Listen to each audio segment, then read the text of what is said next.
Bonsoir et bienvenue sur ce second webinaire de Fil Formation. Merci de nous rejoindre ce soir après cette belle journée de travail. Nous avons eu la chance d'accueillir une belle équipe pour faire, ce qui nous concerne, une partie sur le présentiel en 4D.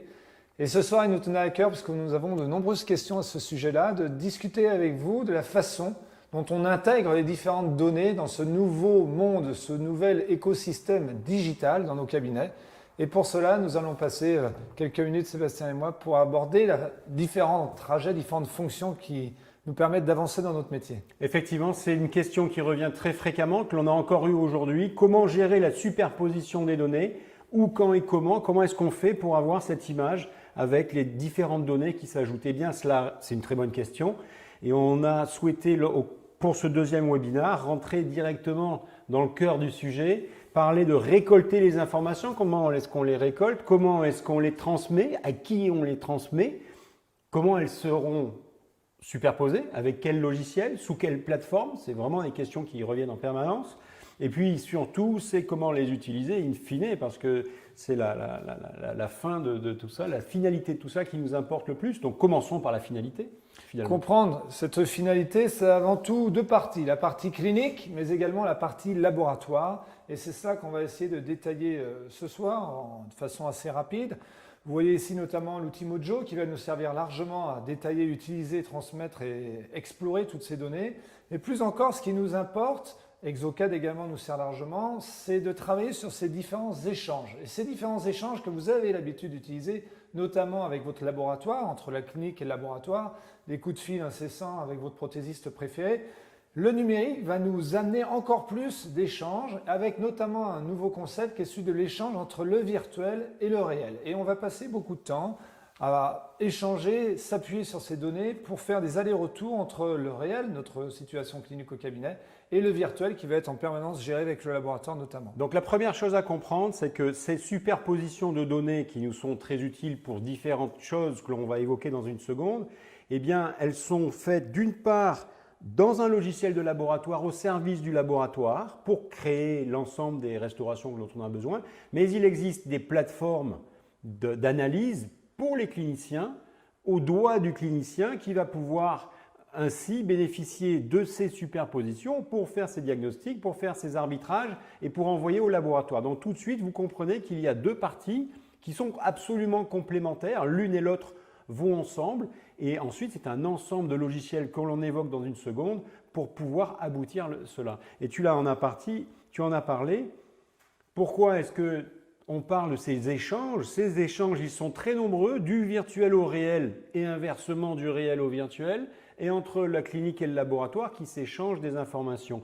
L'équipe clinique-laboratoire n'a jamais été aussi intensément mise en avant qu'avec le numérique, parce que le numérique nous permet tous de travailler dans le même sens de manière beaucoup plus importante.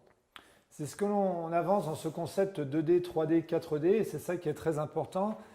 C'est que ce concept est un concept thérapeutique, évidemment avec une visée de soins pour nos patients, et c'est bien là la finalité de notre traitement, mais c'est également un concept, un outil de communication. Et c'est en cela où Sébastien vous en a parlé, ces nouveaux outils numériques vont nous permettre, grâce à ces données, d'avoir également toute une partie communication pour agir à côté avec le patient et ainsi l'intégrer davantage dans son traitement, ce qui va évidemment avoir une finalité thérapeutique. Donc ça va dépendre, la finalité dépend de ce que l'on veut en faire. Ce que l'on veut en faire, quelle est l'utilité que l'on aura pour prendre en charge ces superpositions. Et ça dépend également de ce dont on dispose, des logiciels dont on dispose.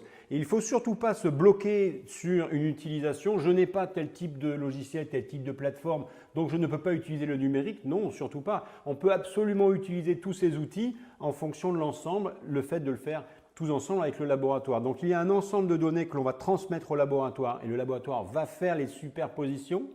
Ou si vous en avez la possibilité, c'est vous-même qui allez faire les superpositions sur votre plateforme Mojo. Ou encore, le laboratoire va vous préparer le terrain pour vous renvoyer des données pour intégrer dans votre plateforme Mojo. Mais les deux sont absolument complémentaires pour pouvoir le faire. Donc ça dépend de ce dont on dispose et de ce que l'on veut faire. Et ça a été l'importance de la superposition des couches, ce qui est le plus important dans le numérique, c'est l'essence même du numérique, c'est-à-dire que si on superpose des informations, c'est pour pouvoir, à travers les différentes peaux, les différentes couches d'informations les unes sur les autres, aboutir le meilleur diagnostic possible. Parce qu'on dispose de la forme des dents, on dispose des surfaces osseuses, on dispose du mouvement, on dispose d'un ensemble de données qui vont nous permettre bien sûr aussi de la planification implantaire, mais pas que. C'est ça. C'est ça l'idée en fait, et c'est tout le principe du numérique, c'est de passer du temps en amont pour avancer dans nos démarches thérapeutiques, pour être sûr que l'on va ensuite gagner du temps, et c'est réel, ça c'est tout ce que l'on vit au quotidien. Puisqu'on a travaillé et on a avancé dans nos démarches avant le traitement, et ben on va être très efficace et on va gagner en précision, en confort de travail et en temps sur notre thérapeutique. Et ça, c'est quelque chose qu'on veut vraiment mettre en avant dans le concept 2D, 3D, 4D à travers les différents modules sur le fil formation de e-learning. Là encore, le numérique, et c'est bien là important, c'est en aucun cas un obstacle dans la communication, vous l'avez compris avec le laboratoire, c'est pas non plus un coup de baguette magique. C'est-à-dire que dans ce concept numérique, il va falloir prendre au moins autant d'attention quand on va envoyer des données, ça va faire partie de ces récoltes dont on va parler, et évidemment que c'est pas parce qu'on fait du numérique que je peux me passer de différentes validations, que ce soit en amont ou pendant le traitement. Donc on a organisé ce recueil d'informations et cette gestion de l'information, ce triage de l'information, c'est les fameux workflows, d'une manière logique et systématique, c'est le concept de D3DKD, mais ce qui nous importe aujourd'hui, et le point sur lequel on a été interrogé, on se devait de répondre, c'est le détail pas à pas de gestion des fichiers, notamment qui commence par la récolte des informations. Comment est-ce qu'on récolte les informations? C'est suivi par transmettre les informations. Comment concrètement je le fais? Comment concrètement je transmets mon information du cabinet vers le laboratoire? Avec quels outils? On l'évoque. Superposer, comment est-ce que ça marche? Qui superpose quoi? Qui fait le job? Qui fait le job et comment il est ventilé? Comment est-ce qu'il est rémunéré également? Et comment on l'utilise? Voilà les 4 points que l'on va dérouler tout doucement en commençant bien évidemment par d'abord récolter. Alors récolter quoi?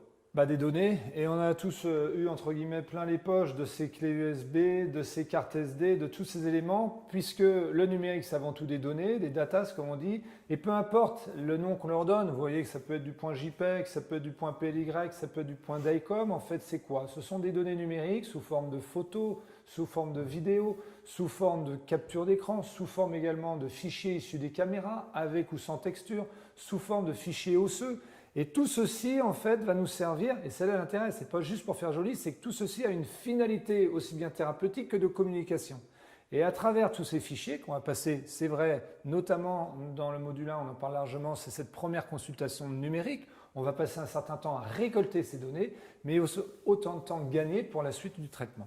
Première chose qu'on peut dire pour rassurer tout le monde, et notamment ceux qui ont une certaine distanciation avec le digital et qui ont peur de ne pas comprendre, il ne faut pas avoir peur de ne pas comprendre. Quel que soit le point non avec des lettres derrière, ce n'est pas le problème. C'est comme une photo de famille que vous envoyez à votre tante. Que ce soit un JPEG, un STL, un OBJ, un PLY, tout ça, ça fait geek et ça peut paraître informatique, mais en fait, c'est juste jamais qu'un fichier qui va faire entre un gros mail et un très très gros mail. Et en fait, c'est un volume que l'on va envoyer. Donc il faut rester très simple. Ce sont des fichiers comme des photos, et qu'elles soient en 3D ou en 2D, c'est pareil.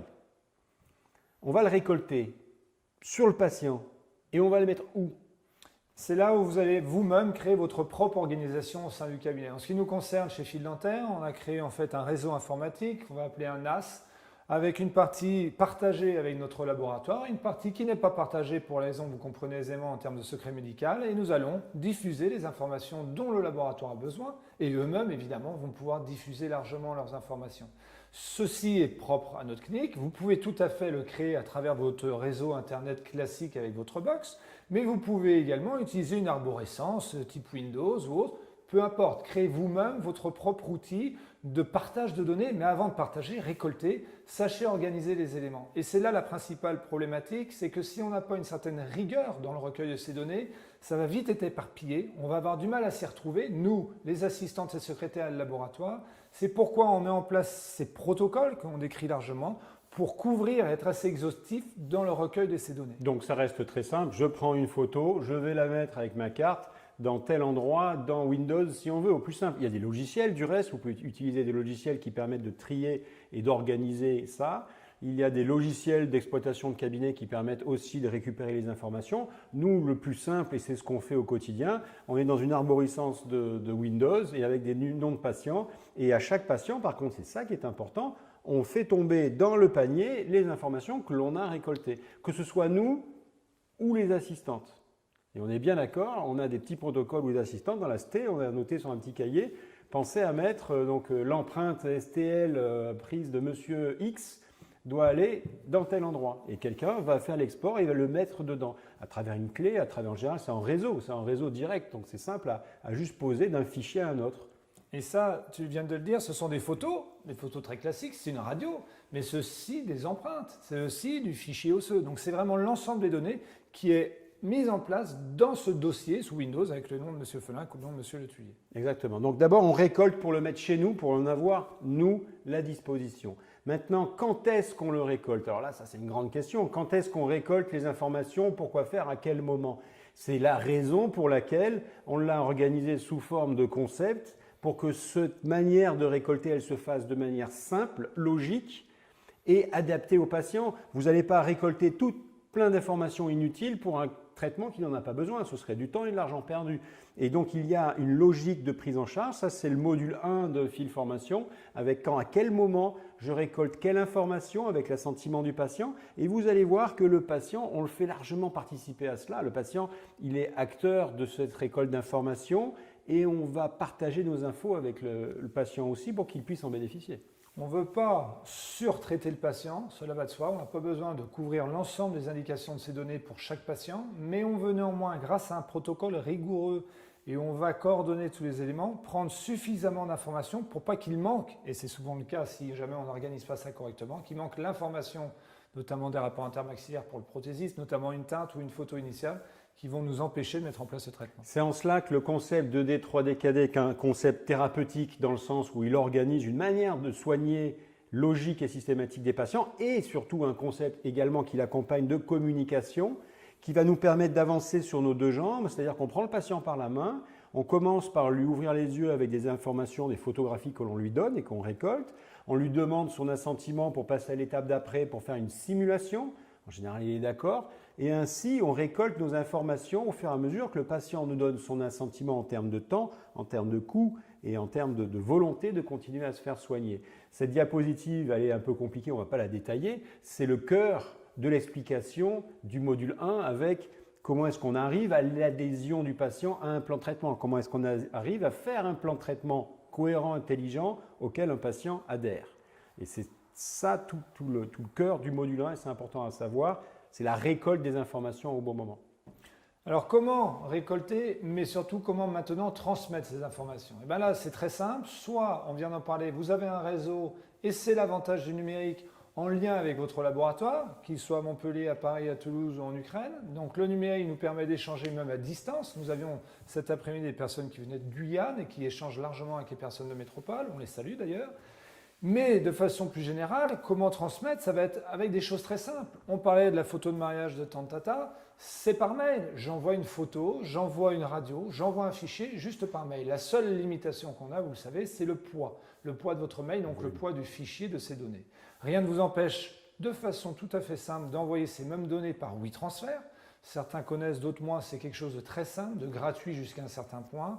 Ou grosfichier.com, c'est pareil, il y a plein de plateformes pour des fichiers plus gros. Exactement, et vous pouvez continuer à aller un peu plus loin, notamment avec le principe de Dropbox ou ce système de cloud qu'on peut appeler. Donc on va mettre à disposition une sorte de nuage à distance du cabinet les données et la personne intéressée, le laboratoire pourquoi pas, mais ça peut également être le patient qui veut se tenir informé de son traitement, va aller chercher des données dans ce nuage.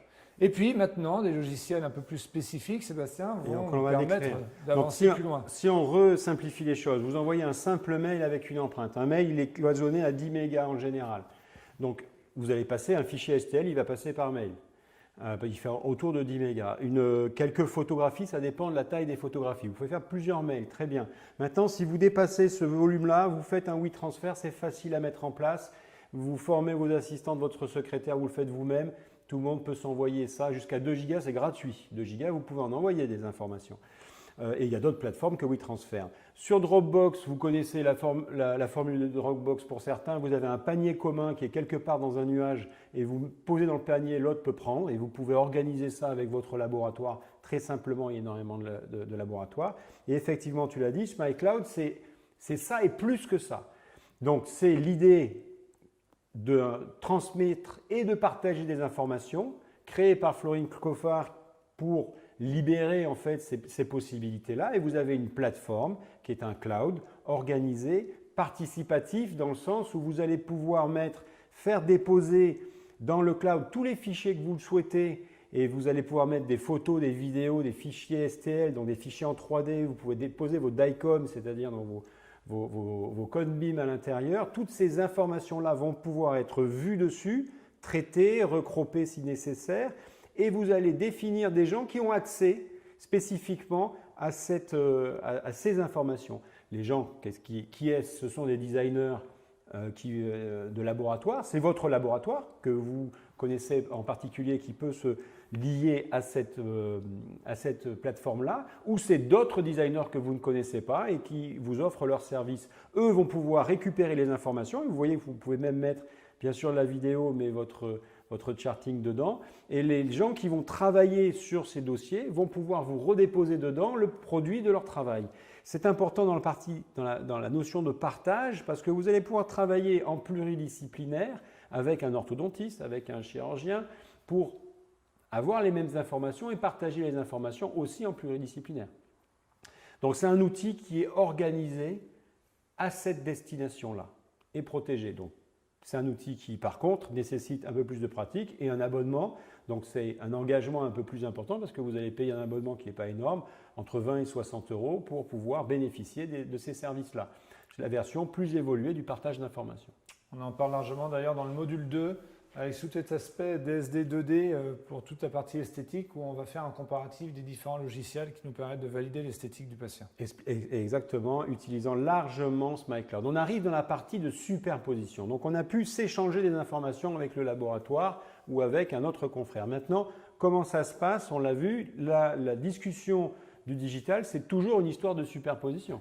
C'est en fait copier-coller, hein, le digital c'est à cela que ça sert et pour cela on va pouvoir superposer les différents fichiers. Ça peut être des photos avec d'autres photos, plus régulièrement avec des logiciels si on en parlait, ça va être des fichiers stéréolithographiques avec d'autres photos, mais ça peut également être deux fichiers STL avec un projet ou sans projet par exemple. On a fait un projet esthétique, on va superposer un autre projet initial.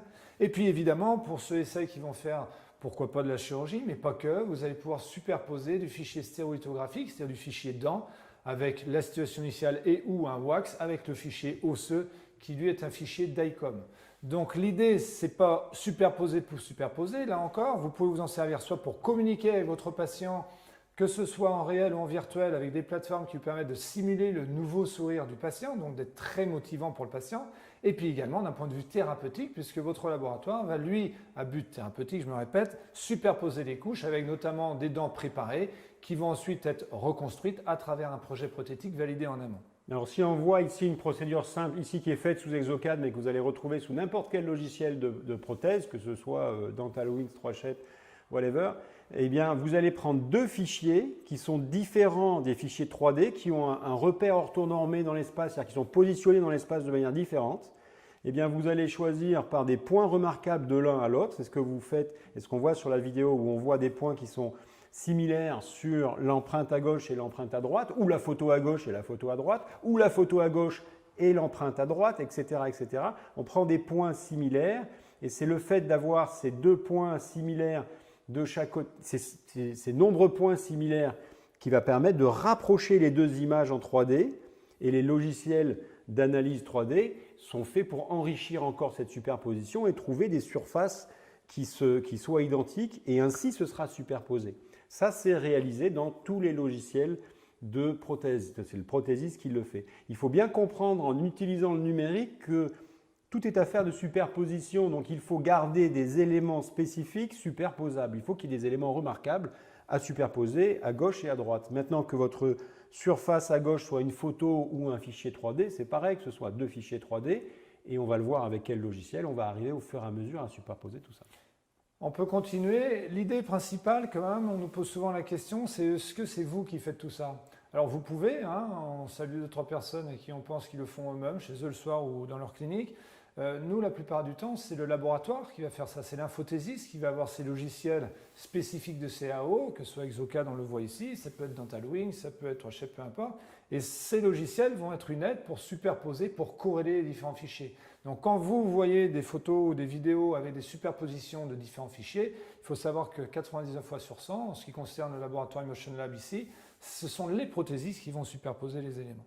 Alors on va repartir sur cette vidéo où on voit, là on est sur la plateforme de Mojo, comment est-ce que l'on va superposer un face scan avec un fichier STL, c'est-à-dire que la tête en fichier en OBJ, c'est-à-dire le fichier 3D de la tête du patient, eh bien on va le superposer pareil par des points remarquables que l'on a positionnés sur le visage du patient avec un marqueur, et il se trouve que spécifiquement avec la technologie de Mojo, la caméra infrarouge, on aura dit à la caméra dans l'espace où sont ces points. Et ainsi, dans l'espace, l'ordinateur va pouvoir superposer la tête 3D à partir de ces 4 points avec le fichier STL du maxillaire qui est lui aussi positionné dans l'espace en fonction de ces points-là. Et ainsi, le logiciel va pouvoir tout mettre dans son même repère orthonormé. C'est une manière de superposer le face scan avec le STL. Il peut être réalisé également avec d'autres logiciels. Le Belus 3D a un logiciel spécifique et une manière particulière de superposer STL et le face scan, de même que vous l'avez avec le Face Hunter de Zirconzan.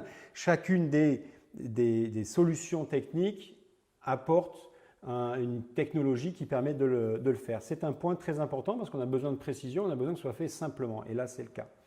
Ce qu'on a vu précédemment dans cette image-là, sur cette image-là, c'est que l'on voit au départ ici une superposition entre la base osseuse et le fichier STL. Et bien ici, en général, il faut bien comprendre que la plupart du temps, en fait, la base osseuse, qui est en fait un scanner, donc un fichier DICOM issu de votre CONBIM, eh bien, il a été transformé en STL. Il a été transformé en STL à travers différents types de logiciels. Il y a un logiciel qui est intéressant à utiliser qui s'appelle Invesalius et qui est gratuit, qui est en ligne. C'est un logiciel brésilien. On n'a pas la vidéo qui démarre là, eh bien, c'est pas grave. Ce logiciel, il vous sert à travailler pour aller découper et rechercher l'information qui était en DICOM et la transformer en STL. Et ainsi, vous avez 2 fichiers facilement superposables et ça, c'est important. On poursuit. La problématique de ce travail-là, c'est que vous allez avoir un travail à fournir, que ce soit chez vous, que ce soit le laboratoire. Et à un moment donné, tout travail mérite salaire. Il va falloir mettre en avant des honoraires pour facturer et également se faire régler vis-à-vis de ça. Donc, la question qu'on peut se poser, c'est, et on nous la pose souvent dans le présentiel, à quel moment vous pouvez faire des devis? Quel est le montant de ces devis? Est-ce que vous débutez par un devis avant de faire cette analyse? Est-ce que vous avancez un peu plus loin dans l'analyse avant de faire un gros devis?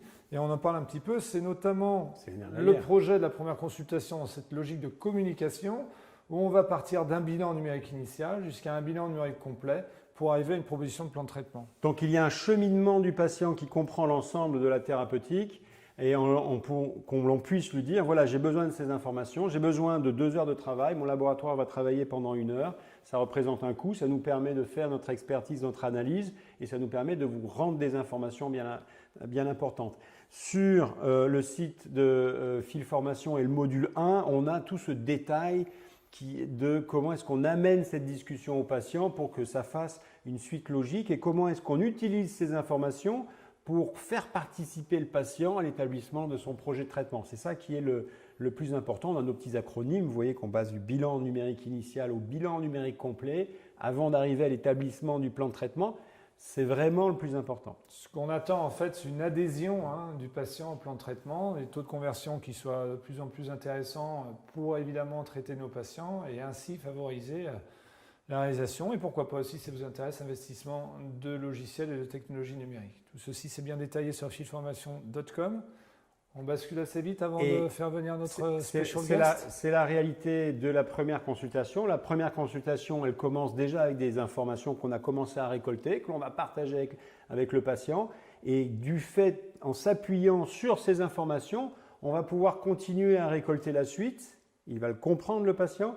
et on va basculer du 2D, on va récolter des informations en 2 dimensions, qu'elles soient photographiques, vidéo, graphiques ou des radiographies. Et bien sûr, on va récolter de la 3D osseuse et dentaire, et on va récolter de la 4D à travers le Mojo notamment. Issu de cela, on revient à ces discussions. Qui paye à quel moment? C'est quand même le nerf de la guerre. C'est le patient qui paye avec sa motivation. Le tout, c'est de bien communiquer auprès du patient pour qu'il nous donne l'autorisation de passer à l'étape d'après et qu'il s'engage dans ce traitement-là. Mais à partir du moment où vous en avez des exemples de traitements déjà réalisés, de début de traitement avec les patients et que vous avez fait comprendre aux patients cela, vous allez pouvoir avoir son assentiment pour réaliser, on revient à la finalité, vos superpositions de couches pour faire votre diagnostic. Première finalité sur une plateforme destinée aux praticiens, notamment. Elle vous permet de faire des diagnostics, des prises de décision et de communication. Je reviens sur la partie clinique, d'accord? Sur la partie clinique, la superposition, elle va servir à faire des diagnostics, à prendre des décisions pour envoyer au laboratoire, position mandibulaire, choix des mouvements intéressants, choix thérapeutique tout simplement du type de prothèse à réaliser. Augmentation de dimension verticale d'occlusion, est-ce qu'on va augmenter ou pas, dans quelles conditions? C'est vraiment un outil formidable. Je reviens juste un tout petit peu avant pour répondre quand même à la question qui paye et quand. Qui paye, Sébastien a dit, le patient évidemment, par son traitement. Et à quel moment on va faire nos devis? Et vous voyez en détail, mais c'est important de donner une première réponse. C'est il va y avoir un travail de préétude avec un premier devis qui va être réalisé, qui va nous permettre d'avancer dans la proposition thérapeutique. Et ensuite, il y aura un deuxième devis, une fois qu'on a fait toute cette analyse-là, grâce à ces données qu'on a récupérées, qui, lui, le deuxième devis sera beaucoup plus global, précis, exhaustif sur un traitement beaucoup plus complexe. Et c'est la communication, on se sert de cette plateforme-là pour communiquer avec le patient, parce que c'est visuel, il comprend la finalité parce qu'il se voit, il comprend sa situation initiale, les projections qui arrivent sur les projections diagnostiques, et il en a une certaine compréhension. Et puis on a la finalité côté laboratoire, pareil, les mêmes superpositions qui peuvent être faites au laboratoire, et le laboratoire peut très bien faire toutes les superpositions et vous envoyer tout ça pour expliquer au patient. Vous n'êtes pas obligé de le faire vous-même si vous ne disposez pas d'une plateforme de dentiste. Eh bien le laboratoire, la finalité, c'est de gagner en simplicité, gagner en précision sur le futur traitement qu'il va réaliser, les restaurations qu'il va réaliser. Et tout ça, ça va avec du gain de temps. C'est-à-dire qu'une fois qu'il a fait ce travail-là, il va gagner du temps dans la réalisation et vous allez gagner du temps. Et l'intrication entre le laboratoire et la clinique est bien plus grande. On voit que le laboratoire participe en amont à l'établissement des plans de traitement en équipe avec l'ensemble de l'équipe thérapeutique.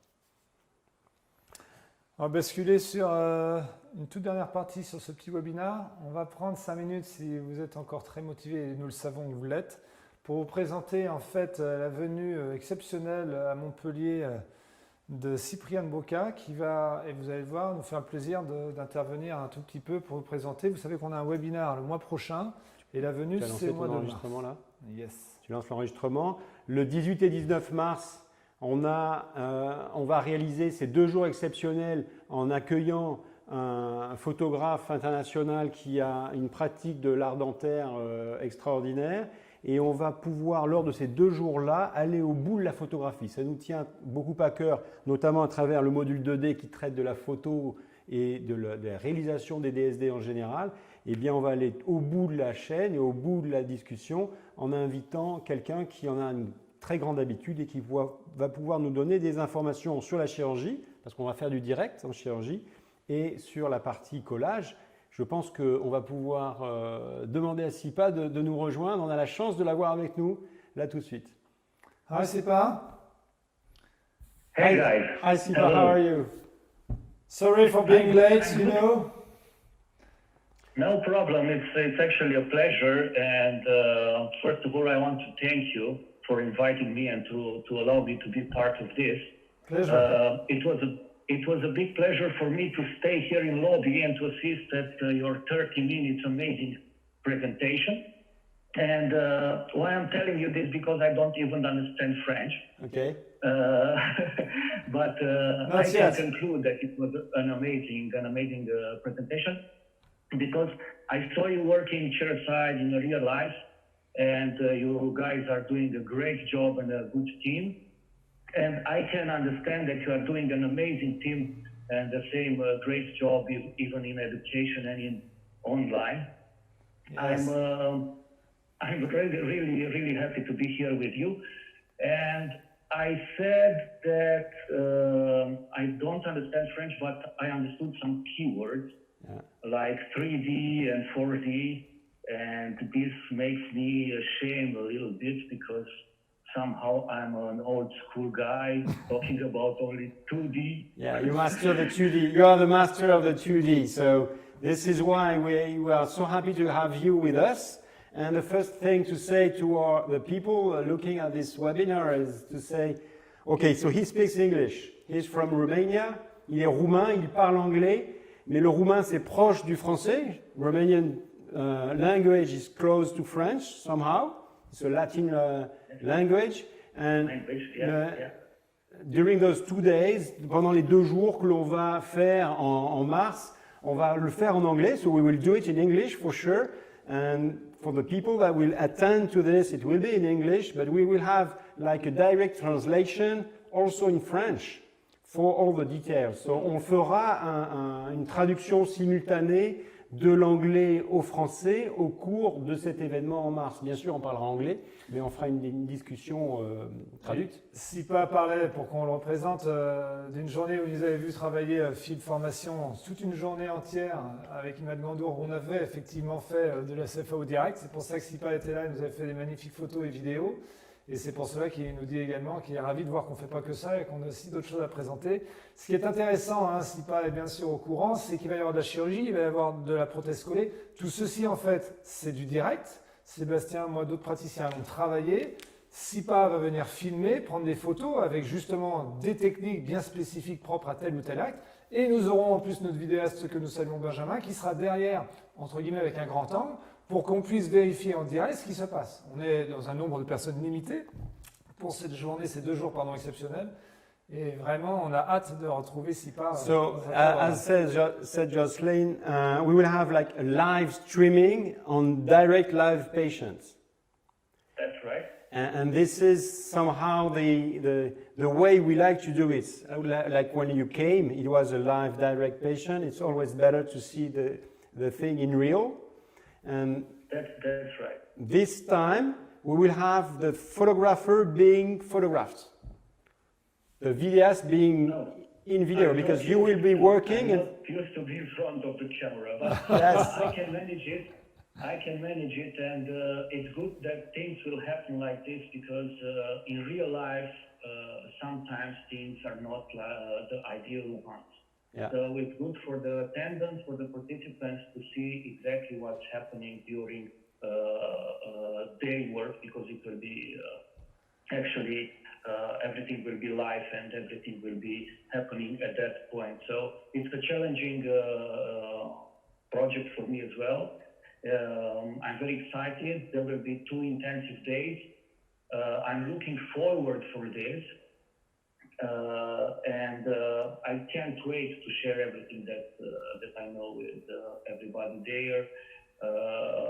Hopefully to share exactly what they want to know. Yes. Yeah. And I'm looking forward for this experience because I'm 100% sure that I will be inspired by all the attendance there, by you guys, and definitely after these 2 days, hopefully.